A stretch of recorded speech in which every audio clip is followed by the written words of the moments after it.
आज हम बात करेंगे एक 4 साल की बच्ची की जो जन्म से ही बहुत ज़्यादा हाइपर एक्टिव थी। छोटी छोटी सी बातों पर बहुत ज़्यादा गुस्सा करना, घंटों तक रोते रहना, फैमिली मेंबर्स को मारना और कभी कभी तो वो खुद को भी चोट पहुंचा लेती थी। शुरुआत में पेरेंट्स को लगा कि शायद बच्ची थोड़ी ज़्यादा शैतान है, बड़े होकर ठीक हो जाएगी। आसपास वाले लोग भी यही कहते थे, बट धीरे धीरे वो बड़ी तो हुई पर कुछ भी ठीक नहीं हुआ, बल्कि सिचुएशन और ख़राब होती चली।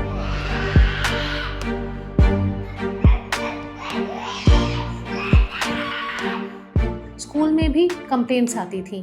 टीचर्स के लिए उसे संभालना मुश्किल होता जा रहा था। पेरेंट्स को समझ ही नहीं आ रहा था कि आखिर ऐसा हो क्यों रहा है और वो क्या करे। इतनी कम उम्र में वो अपने बच्चे को साइकेट्रिक मेडिसिन नहीं देना चाहते थे, बट वहीं कोई और सोल्यूशन समझ भी नहीं आ रहा था। इसी खोज में उसके पेरेंट्स ने हमारी टीम के साथ संपर्क किया। डॉक्टर अमन गोयल के साथ एक डिटेल्ड ओरिएंटेशन कॉल के बाद उन्होंने हमारे स्वस्थ मन स्थिर बचपन कैंपेन के साथ अपने बच्चे का ट्रीटमेंट शुरू किया। और 20 दिन बाद जब हमने फीडबैक लिया तो उसके पेरेंट्स की आवाज़ में उम्मीद थी। कैसी है पहले से मुझे बताएं। मैम हाइपर एक्टिविटीज तो कम है, दिन में एक आध बार करती हूँ कभी कभी, मतलब वो वाला नहीं है जैसे वीडियोस वगैरह में किसी ज्यादा हाइपर एक्टिव। तो अभी तो 1 ही महीने की दवाई हुई है, 1 महीने की भी नहीं हुई है, एक्चुअली 25 डेज हुआ है सिर्फ, और तब से अभी में ये हाइपर एक्टिविटीज की कमी आप महसूस कर रहे हो। जी जी जी। जो ये अपने आप को चोट पहुंचाती थी, गुस्सा करती थी बहुत ज्यादा, वो कैसा है अभी? कम है। क्योंकि मुझे अभी भी याद है जब पहले दिन आप आए थे तो आप कितना परेशान थे इसको लेकर। बहुत परेशान था।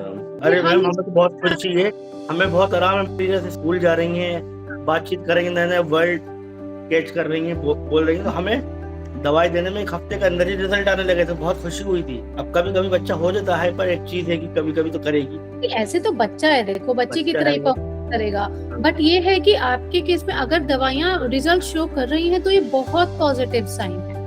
उनका कहना था अब हमारी बेटी कम गुस्सा करने लगी है, बात को समझने लगी है और उसके बिहेवियर में पॉजिटिव चेंजेस दिख रहे हैं। स्कूल में भी अब वो ज़्यादा एडजस्ट करती है, कोऑपरेट करती है और टीचर्स की बात मानने लगी है। ये उसकी मंजिल नहीं, ये सिर्फ एक खूबसूरत शुरुआत है। ADHD और ऑटिज्म जैसे केसेस में रिकवरी एक जर्नी होती है। Homeopathic medicines, right guidance, diet and lifestyle support और पेरेंटल काउंसलिंग के थ्रू बच्चे धीरे धीरे और भी बेहतर रिस्पॉन्स दिखा सकते हैं और उनके बिहेवियर में पॉजिटिव चेंजेस आ सकते हैं। याद रखें, हर बच्चे के अंदर एक यूनिक हुनर ज़रूर छुपा होता है, बस ज़रूरत होती है उसे समझने की और निखारने की।